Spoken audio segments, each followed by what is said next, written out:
ActiLearn. Are you looking for unique ways to teach numbers in a fun way to children? Here's a fun DIY to make the number counting cards yourself. Step 1. Cut the facts along the lines. Step 2. Cut the images along the lines.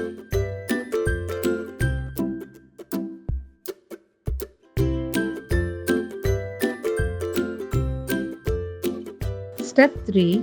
Paste the facts and the images on one side of the card.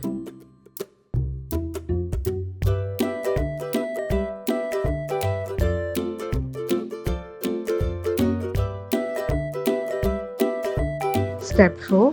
Turn the card and write the number. Step 5. Write the number song below.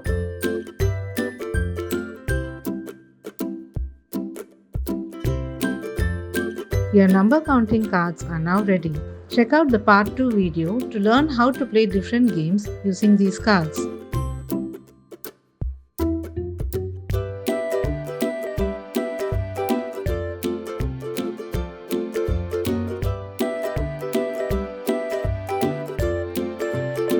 The number counting cards are also available for sale. Check out the description box to inquire or place orders. Thanks for watching the video and do join our social media community. Like, share and subscribe to our channel.